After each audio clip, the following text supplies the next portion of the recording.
Welcome to The Hop. This is David Charles Allen, realtor at Village Properties in Santa Barbara with my co-host, Patty Teal. How you doing today, Patty? I'm doing great, David. The weather in Arizona is just ideal right now, but Sedona is very crowded, and I'm sure Santa Barbara is too. Are you getting a lot of travelers coming through? Yes, it's a real big spot for people to come from actually around the world. Sedona with its beautiful red rocks, but I know Santa Barbara is the same with the gorgeous ocean and mountains. It is the same. I know we get a lot of travelers from LA, and I was actually hearing from a friend of mine that Sedona gets a lot of travelers from Phoenix. So it's pretty consistent. Yes, it's similar that way. So this week's weather for Santa Barbara, we have sunny skies in the high 60s to low 70s. Again, no huge swell to report, but there's always some fun wind swell to be had if you know where to look. So have fun and be safe out there. I wish I knew how to surf better. I did stand up on a board one time. I might give it a try again. It always takes one standing up and then you get hooked. You just have to stay consistent with it. That's right. So we'll continue with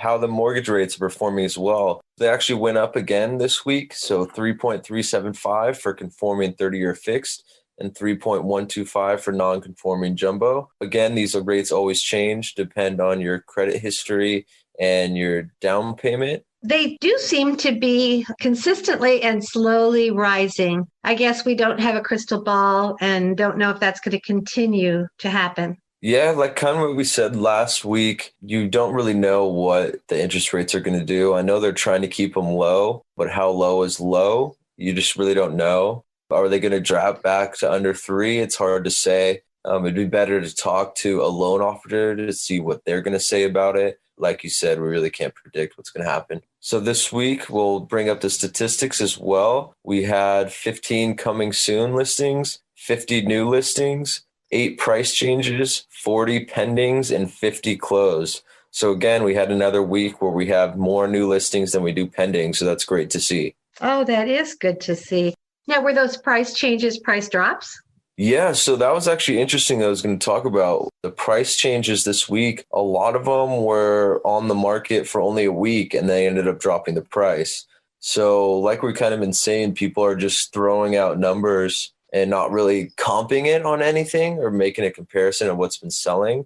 Mm-hmm. Usually they're just selling anyway because the demand's so high. So this last week, we've had several that came on with a higher price than you expect. And within a week, they dropped the price $150,000 or so. That could be a sign that things may be slowing down a little bit in terms of demand, or it could just be those prices were just really too high to begin with. And once they drop a little bit, they'll get more action. I do not have your expertise, but I have been watching a lot of videos. Do you think that people who took loan deferments and pushed back their payments until a later time, do you think when they have to pay that back that it's going to change the market? You know, that's tough to say because some people had to pay it all at once. And then some loan, you can add it on to the end of your 30 years. So It's really tough depending which loan officer you have, when the payments due, and are they going to be forced to pay it all at once?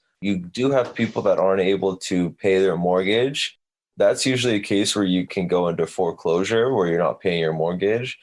But with the demand of the market being so high, you don't really see a home getting foreclosed on because they can just list it on the market and they'll be able to sell it and recoup their loan amount and more in addition to that. Problem we had back in 2007-8 was that when people fell behind on their payments, the market had dropped so much that they didn't have enough equity in the home to pay off their mortgage. So that's what caused the huge foreclosure rate. Right. They were upside down. That makes sense. Well, it's such an interesting time. It seems to be happening all across the country. I know Florida house prices are up and there's multiple offers, many over the asking price. The same thing in South Dakota, Rapid City in particular, I know, Omaha, Nebraska. So it just seems to be everywhere where the prices are going up and people are able to sell their house very quickly. For example, too, I had a friend of mine that purchased a home in Nashville about 8 months ago or so, maybe 10. She got it for, I think, around like 600,000. She moved out there for a couple months. She ended up realizing she didn't really enjoy it that much. So she put it back on the market recently and got multiple offers within the first week and sold for $750,000.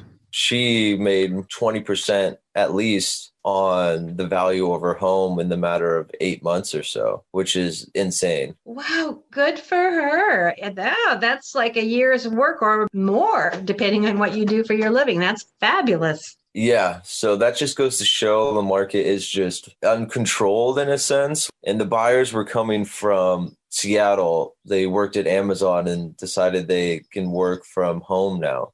So people are looking for that less city life, more rural. Being able to work from home totally changes the dynamic of home prices and where people are living.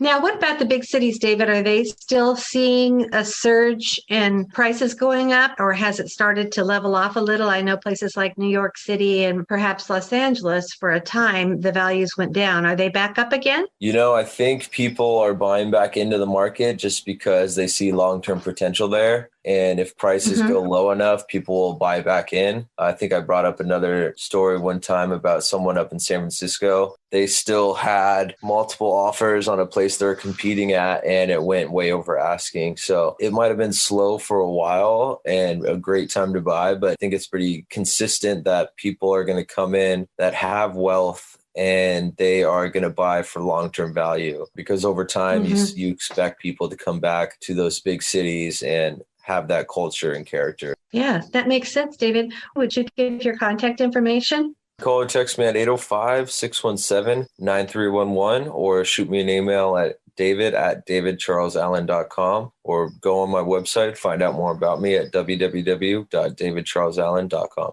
And you can also subscribe to your podcast, The Hop, and pretty much everywhere you like to listen to podcasts, Spotify. It's also on hub4podcasting.com. Just watch for The Hop. Thanks, Patty. I really appreciate it. Yes. Until next week. Bye, David. Let's give it a go next week. Bye-bye. Bye.